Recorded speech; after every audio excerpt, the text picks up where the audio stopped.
Hello guys, welcome to my channel and you are watching study with Shahban. आज हम लोग start करने वाले हैं steady flow energy equation.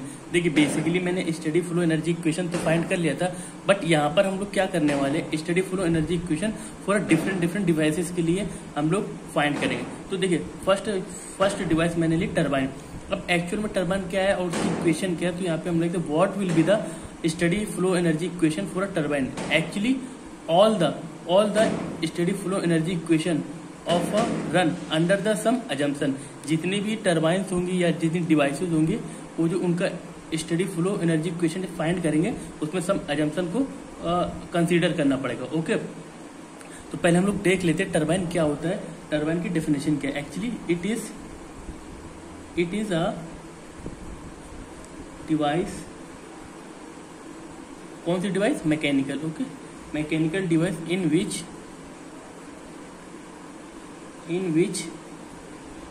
energy is transfer from working fluid to rotor। Okay, ये actual में इसकी डेफिनेशन हो गई कि टरबाइन एक्चुअल में होता क्या है। अब टरबाइन में study flow energy equation find करने के लिए कुछ हमको अजम्पशन कंसीडर करने पड़ेंगे, तो हम लोग वो देख लेते कौन कौन से अजम्पशन कंसीडर करते। ओके, अजम्पशन हम लोग देख लेते हैं। ठीक है, तो अब इसमें अजम्पशन क्या होगा, जो हमारा टरबाइन सिस्टम होता है वो कैसा होता है, इंसुलेटर, या उसको हम लोग क्या बोलते हैं, एडियाबैटिक। अब एडियाबैटिक होगा तो यहाँ पे क्लियर होना जाना चाहिए कि क्यों, यानी कि हीट इंटरेक्शन यहाँ पे जीरो होगा। अगर हीट इंटरेक्शन जीरो होगा और यहाँ पे एक कंजम्पशन और लेते हैं, that is change in kinetic energy will be zero and change in potential energy will be zero for turbine system. Okay, for turbine. ठीक, अब एक्चुअल में देखिए, ये जो सारी डिवाइसेस हैं, ये डिवाइसेस कैसी हैं, स्टडी फ्लो, यानी कि ये किस पे वर्क करती है, अंडर द स्टडी स्टेट में। तो यहाँ पे हमको कंफ्यूजन होने की कोई जरूरत नहीं है। तो अब हम लोग देख लेते हैं इसकी मेन जो हमारी स्टडी फ्लो एनर्जी इक्वेशन कौन सी स्टैंडर्ड फॉर्म में पहले हम लोग लिख लेते हैं as a standard equation. Okay, standard equation देख लेते हैं, उसके बाद हम लोग उसमें टरबाइन के अजम्पशन रखते हैं, फिर हमको finally we have get the steady flow energy equation for a turbine के लिए। ओके, तो चलिए हम लोग देख लिए इसकी मेन इक्वेशन क्या होती है। HI plus VI square by 2 plus GZ plus Q, यानी कि heat interaction, equal to ME HE plus VE square by 2 plus GZ plus W। That is standard equation of a steady flow energy equation. अब now we have some assumption for a turbine system. तो turbine devices के लिए हमने जो assumption consider किए थे, वो हम अजम्पशन इसमें पुट करेंगे। नाउ इसके बाद हम लोग को क्या मिलेगा, final equation for a turbine devices. Okay, देखिए इसमें क्या क्या करना हमको, kinetic energy, change in kinetic energy यहाँ पे जीरो कर दो। Okay, now zero, why, because kinetic energy adjustment is zero. There is potential energy zero, ये भी zero, kinetic zero, potential zero. Now देखिए काइनेटिक, इसमें क्या किया, एडियाबैटिक। टरबाइन कैसा प्रोसेस है, एडियाबैटिक। सो यहाँ पे क्यू भी जीरो हो जाएगा। अब बचा क्या, MI dot HI equal to M dot E plus HE plus ये। अब नाउ देखिए यहाँ पे हमको क्या यूज करना पड़ेगा, conservation of mass, because ME equal to MI। तो यहाँ पे इसकी वैल्यू क्या हो जाएगी, M की। ये इसका रीजन क्या हुआ, यहाँ पे हम लोगों ने कौन सा कॉन्सेप्ट यूज किया, कंजर्वेशन ऑफ मास। ओके, तो यहाँ पे मास क्या हो जाएंगे, इक्वल हो जाएंगे। So HI equal to M dot HE plus W। Okay, M cancel out हो गए, HI minus HE equal to W, that is final equation of a steady flow energy equation of the turbine. यानी कि turbine के लिए final equation आ गई steady flow energy equation. I think इसमें सारा कॉन्सेप्ट आपको क्लियर हो गया। ओके, सो अब यहाँ पे हम लोग देख सकते हैं कि वर्क डन इक्वल टू क्या आया। देखिए, in the case of turbine the work transfer of a work done of a control volume in turbine is equal to, अब किसके इक्वल है, देखिए, different between inlet of enthalpy and outlet of enthalpy, ये उसके equal हो गए। तो final equation क्या आ गई इसकी, HI minus HE equal to work done. यानी कि जो कंट्रोल वॉल्यूम का वर्क डन होगा वो इक्वल होगा inlet enthalpy minus outlet enthalpy, that is final equation of turbine. Now we have find the turbine, we have the find the equation of compressor. किसकी equation find करेंगे, compression. कौन सी equation find करना है, steady flow energy equation. तो यहाँ पे देख लें एजम्पशन कौन कौन से आते हैं। The all the, I think इसमें टरबाइन और कंप्रेशन में ऑल द एजम्पशन क्या रहते हैं, सेम रहते हैं। Okay, all assumption are same.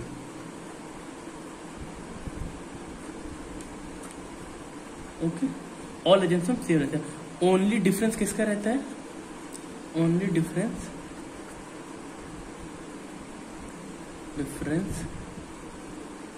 That जो वर्क ऑफ कंप्रेसर वो होगा किसके इक्वल होगा, माइनस ऑफ VT, यानी कि टरबाइन के वर्क के निगेटिव के इक्वल होगा। किसका वर्क, कंप्रेसर का। ओके, अब ये किसकी वजह से होता है, इसका रीजन क्या, because in the compressor we supply work to the compressor.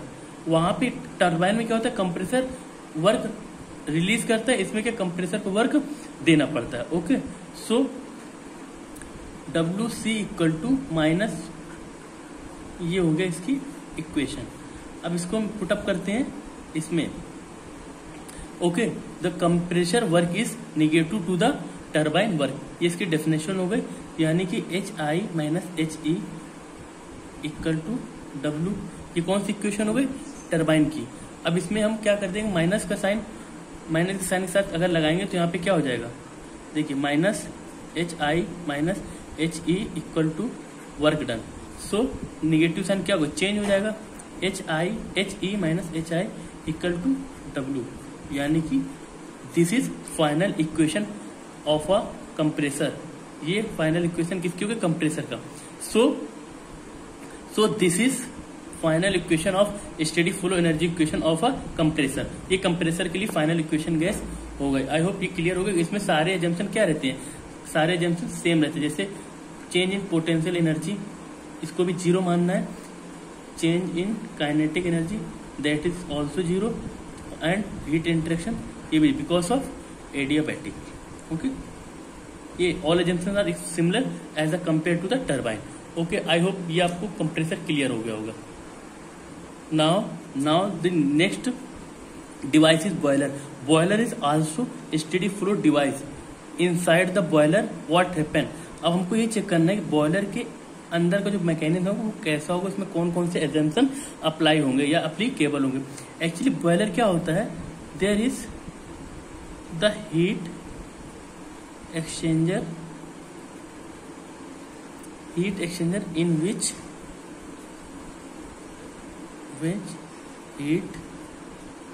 heat absorbed. Okay, in which heat absorbed by the working fluid at constant pressure. Okay, that is boiler. अब हमको फाइंड क्या करना है, बॉयलर के कौन कौन से अजम्पशन कंसीडर करने। अब if you talking about assumption of boiler, assumption, तो बॉयलर के अजम्पशन क्या है, in the boiler there is no work interaction because boiler does not work provide and does not work getting. Okay, तो यहाँ पे क्या हम लोग कंसीडर करेंगे, W equal to 0 because of जो नेटवर्क होगा इसका क्या होगा, 0। Okay, now change in potential energy also 0। Now potential energy also zero and change in kinetic energy will be also zero. Now using steady flow energy equation for a boiler. Okay, boiler के लिए अगर हम steady flow energy equation apply करेंगे तो देखिए इसमें क्या क्या एजेंशंस आते हैं. ओके, MHI प्लस VI का whole square by 2 plus QZ plus heat MEHE plus VE का स्क्वायर बाई 2 प्लस QGZ और वर्क इंटरेक्शन. तो नाउ अगर हम चेक करते हैं अजम्पशन क्या क्या थे, तो हमारे पास change in potential energy will be zero, change in kinetic energy will be zero, work interaction will be zero. तो यहाँ पे हम लोग क्या है, zero that is zero, heat interaction will be zero, change in kinetic energy zero, change in potential energy zero, work interaction will be zero. तो हमारे पास consider में देखिए M and is also cancelled because of MI equal to ME M because of conservation of mass. Now हमारे पास बचता क्या क्या है, heat boiler के लिए क्या बचेगी, HE minus HI. Okay, that is final equation for a boiler. अब ये दिस इज एनर्जी, ये कौन सी equation, this steady flow energy equation for a boiler के लिए ये फाइनल इक्वेशन हो गई. ओके, आई थिंक इसमें क्लियर हो गया कि सारे एजम्पशन कंसीडर करने हैं और स्टैंडर्ड इक्वेशन लगानी है, उसके बाद हमको फाइनल रिजल्ट मिल जाएगा. Now next device that is nozzle. अब नोजल क्या है, अब नोजल में कौन कौन से एजम्पशन अप्लाई को देखिए. नोजल का डायग्राम बना लेते पहले. दैट इज नोजल, ये कौन सी वेलोसिटी हो गई, VE यानी कि इनलेट वेलोसिटी और VE यानी कि outlet velocity. There is VE यानी कि outlet velocity more greater than VI for किसके लिए, नोजल के लिए. यानी कि जो इनलेट वेलोसिटी होगी वो कम होगी किससे, as compare to outlet velocity, because of diversion section. Diversion में क्या होता है, देखिए यहाँ पे वेलोसिटी जो जिस रेट से आएगी यहाँ पे वेलोसिटी उससे कई गुना इसकी स्पीड हाई हो जाएगी. ओके, अब नोजल में असम्पशन क्या होता है, देखिए असम्पशन देख लेते हैं. Nozzle is insulator. ओके, सो अगर इंसुलेटर है तो क्यू इक्वल टू क्या हो जाएगा, जीरो, बिकॉज ऑफ इंसुलेटर और adiabatic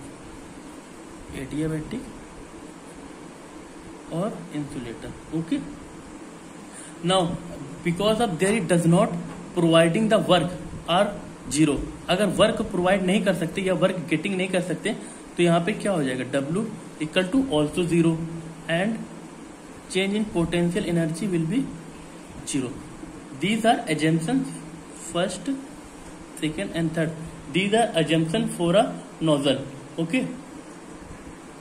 If we talking about kinetic energy, यानी कि change in kinetic energy in the form of nozzle. अगर nozzle में kinetic energy की बात करें तो वो जीरो नहीं होती है. There is change in kinetic energy does not equal to zero. अगर kinetic energy does not zero है तो हम इसमें अजम्पशन अप्लाई करते हैं, MHI plus VI square by 2 और हीट इंटरेक्शन क्या होगा, जीरो हो गया. सो MEHE प्लस VE का स्क्वायर बाई 2, वर्क इंटरेक्शन भी जीरो हो गया. ये हमारी फाइनल इक्वेशन बन गई. अब MM अगर हम कैंसिल करते applying the conservation of mass. Okay, तो हमको क्या गेट होता है, हमको मिलता है HI plus VI square by 2 okay equal to HE plus VE square by 2. Now अब यहाँ पे हमको एक डिफिकल्टीज आएगी. देखिए यहाँ पे क्या होता है, जो इंथैल्पी होती है इसकी यूनिट क्या होती है, किलो जूल पर किलोग्राम. ओके, और अगर वेलोसिटी की बात करें हम तो यहाँ पे वेलोसिटी क्या होता है, मीटर पर सेकंड. और वेलोसिटी स्क्वायर की बात करें m square by second square. Okay, तो इसको हम क्या लिख सकते हैं, जूल पर किलोग्राम. ठीक, अगर जूल पर किलोग्राम है तो यहाँ पे यूनिट हमारी सेम नहीं है. इसको हम यूनिट को सेम करने के लिए हमको 1000 का मल्टीप्लाई करना पड़ेगा किसमें, वेलोसिटी में. So H I plus V I का होल स्क्वायर वी आई का square by 2000 equal to H E plus V E का स्क्वायर बाय 2000। ओके, अब अगर हम यहाँ पे बात करते हैं neglecting the inlet velocity due to the inlet velocity is very small as compare to outlet velocity. So यहाँ पे हम कहेंगे इनलेट वेलोसिटी को क्या करेंगे, नेग्लेक्ट करेंगे। तो यहाँ पे क्या आएगा, एच आई प्लस ये क्या होगा 0 due to the very small. Okay, H E plus V E square by 2000। Okay, now H I minus H E equal to V E का स्क्वायर बाय 2000। तो यहाँ पे कौन सी इक्वेशन बनेगी, under root 2000 H I minus H E equal to V E. Okay, this is final equation of a boiler. और ये किसके लिए, for a steady flow energy equation के लिए। ओके, आई होप ये क्लियर हो गया होगा आपको। Now we are talking about next device that is diffusion. अब डिफ्यूजन में क्या होता है, diffusion just opposite to the nozzle. अब इसमें नोजल का जस्ट अपोजिट कर देते तो उसमें यही होता है, जिसमें इसमें इसका डायग्राम पहले देख लें हम लोग। दैट इज ये है हमारा डिफ्यूजन का डायग्राम। सो दीज आर कौन सी वेलोसिटी वी ई यानी कि वी आई। यहाँ पे क्या होगा, जो इनलेट वेलोसिटी होगी वो ग्रेटर देन कैसी होगी, वी ई की। ओके, ये हो गई, ये हमारी आउटलेट हो गई। अब यहाँ पे डिफ्यूजन में सिमिलर सारे अजम्पशन इक्वल होंगे। ये भी क्या होगा, delta change in potential energy equal to 0, work interaction will be 0 and Q equal to 0 because of adiabatic और इंसुलेटर। ओके, आई होप सारे all assumptions are similar as a nozzle. तो यहाँ पे क्या होगा, यहाँ पे inlet velocity is more as compare to outlet velocity. बस इस डिफ्यूजन इक्वेशन में सिर्फ इतना सा डिफरेंस होगा कि यहाँ पे जो हम यहाँ पे काइनेटिक एनर्जी इनलेट की नहीं, हम यहाँ पे किसकी निगलेक्ट करेंगे, आउटलेट की। तो इक्वेशन देख लेते हैं हम, M H I plus V I का स्क्वायर बाई 2000 प्लस, अब यहाँ पे क्या होगा, पोटेंशियल एनर्जी 0 तो उसको 0 कर देते हैं, हीट इंटरेक्शन 0 ये भी 0 कर देते हैं। Okay, equal to M H E plus kinetic energy तो है एज इट इज ई का स्क्वायर बाई 2000। ओके, और वर्क इंटरेक्शन भी 0 हो गया। अब यहाँ पे देखिए क्या करना हमको, मास कैंसिल हो जाएंगे। और यहाँ पे क्या कर रहा है, इनलेट निगलेक्ट क्या करेंगे, वीई यानी कि आउटलेट वेलोसिटी को 0 कर देंगे because of as a compare to inlet velocity outlet velocity very small. Okay, so यहाँ पे क्या करेंगे, H I plus V I का square by 2000 equal to H E plus V E का स्क्वायर बाय 2000। ओके, तो यहाँ पे ये वाली वेलोसिटी क्या हो जाएगी, 0। ओके, तब यहाँ पे क्या आएगा, H I equal to V I का होल वी आई का स्क्वायर बाई 2000। तो यहाँ पे क्या हो जाएगा, वी आई का under root 2000 H E minus H I. That is the final equation of a diffuser for steady flow energy equation के लिए।